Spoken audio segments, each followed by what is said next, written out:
কুমিল্লার বন্ধু মোহাম্মদ আনাস আহমদকে প্রশ্ন করছেন ফদিলাতুল উস্তাজ অধ্যাপক আব্দুল মতিন আজহারি।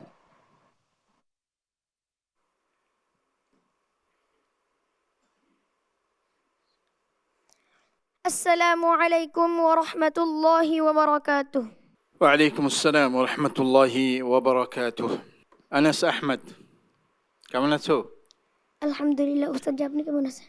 আলহামদুলিল্লাহি রাব্বিল আলামিন। اقرأ من قوله تعالى بعد أعوذ بالله من الشيطان الرجيم يا أيها الذين آمنوا اذكروا نعمة الله عليكم إذ جاءتكم جنود أعوذ بالله من الشيطان الرجيم.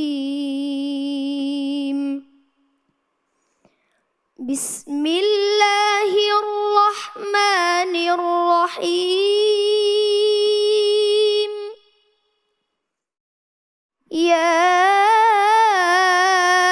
أيها الذين آمنوا اذكروا نعمة الله عليكم إذ جاءتكم جنود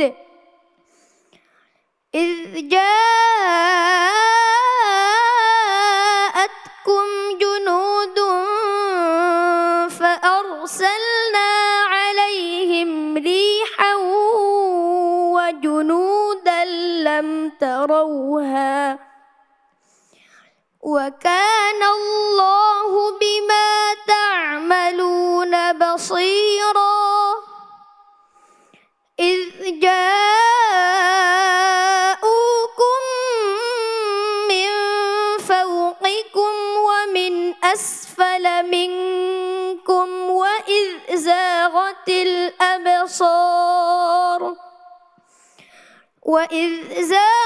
الأبصار وبلغت القلوب الحناجر وتظنون بالله الظنونا. هنالك ابتلي المؤمنون وزلزلوا زلزالا شديدا. وإذ يقول المنافقون والذين في قلوبهم مرض ما وعدنا الله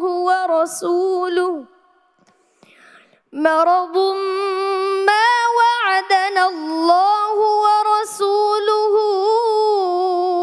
إلا غرورا.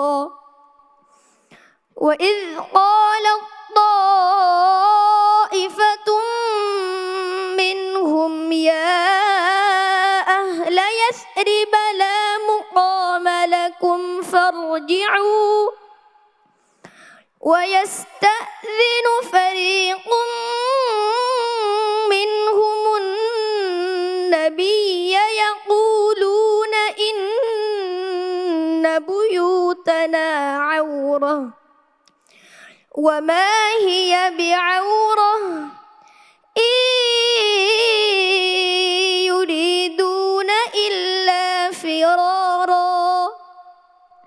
ولو دخلت عليهم من أقطارها ثم سئلوا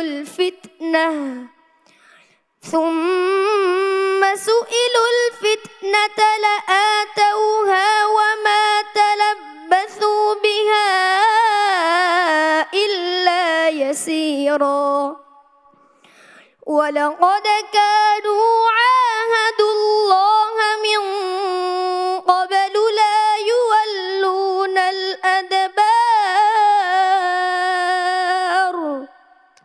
وكان عهد الله مسؤولا. قل لن ينفعكم الفرار إن فررتم من الموت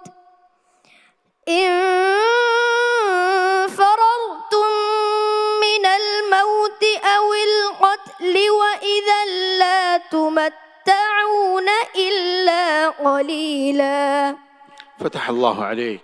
صدق الله العظيم. মাশাআল্লাহ। প্রিয় দর্শক, আমরা আনাস আহমেদের তিলাওয়াত শুনলাম। তার তিলাওয়াত সম্পর্কে এবার প্রশ্নকারী উস্তাদের কাছে যেতে চাই। উস্তাদ, কেমন লাগলো আজকে কুমিল্লার প্রতিযোগীর তিলাওয়াত? আনাস আমাদের কৃতিত্বের ফিঙ্গারপ্রিন্ট। আনাসকে নিয়ে আমরা দেশ এবং বিদেশে গর্ব করতে পারবো ইনশাআল্লাহ, এই কথা আমি আশা পোষণ করি। আনাসের পড়া সুন্দর হয়েছে, তবে গায়ের পুরা শক্তি দিয়ে তোমাকে পড়তে হয়, এর দ্বারা তোমার শরীরে উপরে একটা ধকল যায়।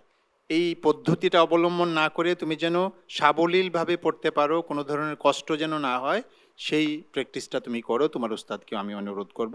তুমি মারাদুম্মা ওয়া'দানাল্লাহু ওয়া রাসূলুহু বলেছো, এই মারাদুম্মা ওয়া'দানাল্লাহু বলার কথা ছিল না, তোমার বলার কথা ছিল মা ওয়া'দানাল্লাহু ওয়া রাসূলুহু ইল্লা গুরুরা। বারাকাল্লাহু ফিক ওয়া ওয়াফাকাকাল্লাহ। আমরা মন্তব্য শুনতে চাই উস্তাদ কারি মোহাম্মদ আব্দুল্লাহ আপনার কাছ থেকে। মাশাআল্লাহ, আনাস আহমদ, বারাকাল্লাহু ফিক, ফাতহাল্লাহু আলাইক। এখন যারা টেলিভিশনের সামনে তোমাকে দেখছে, হয়তো সবাই তোমার জন্য দোয়া করছে, সবাই আল্লাহর দরবারে কামনা করছে, আল্লাহ আমার যদি এমন একটা সন্তান হইতো। তো আলহামদুলিল্লাহ, তুমি তোমার বয়স অনুযায়ী তুমি যথেষ্ট চেষ্টা করেছো, আলহামদুলিল্লাহ। প্রত্যেকটা ব্যাপারে তাজবিদ, শুধু আমার পূর্ববর্তী বিচারক যিনি বলছেন যে এক জায়গাতে শুধু তোমার যে ইআদাটা, এটা দিকে আরেকটু খেয়াল করবা। তো আমরা আশা করতে পারি যে তুমি বাংলাদেশে কোরআনের এক আলোকবর্তিকা হবে ইনশাল্লাহ ভবিষ্যতে। তোমার জন্য অনেক শুভকামনা। আল্লাহ তোমাকে সেই তৌফিক দান করুন। আমিন। আমিন। মাশাআল্লাহ। আমরা মন্তব্য শুনতে চাইব উস্তাদ কারি আবু সালেহ মোহাম্মদ মুসা আপনার কাছ থেকে। আমরা জানতে চাই যে আমাদের এই প্রতিযোগী দারুণ তেলাওয়াত করে প্রতি পর্বে, আজকের তেলাওয়াত কি বিগত তেলাওয়াতের চাইতে সুন্দর হয়েছে নাকি অন্য দিনের তুলনায় আজকে একটু খারাপ হয়েছে? তার তেলাওয়াত মাশাআল্লাহ, সে সবসময় ভালো করে, আজকেও ভালো করেছে, এবং এই ওয়াকফের এই ভুলটা ছাড়া তার তেলাওয়াত মাশাআল্লাহ খুব ভালো ছিল। আর ওয়াকফ ইআদা এটা খেয়াল করতে হবে। আমি মনে করি যে মিনহাজুল কোরআন ধন্য তাদের মতো এই দামি সম্পদ পেয়ে। আল্লাহ তোমাকে অনেক বড় করুন। আমিন। আমিন। আনাস আহমেদ, আগামী দিনগুলোতে আরও সতর্ক হয়ে তেলাওয়াত করবা। সবাই তোমার চেয়ে অনেক বড়, সবাইকে টেক্কা দিয়ে তুমি একদম চ্যাম্পিয়ন হবে, আমরা সেই স্বপ্ন দেখি ইনশাআল্লাহ। ইনশাআল্লাহ। আসসালামু আলাইকুম ওয়া রাহমাতুল্লাহি ওয়া বারাকাতুহু।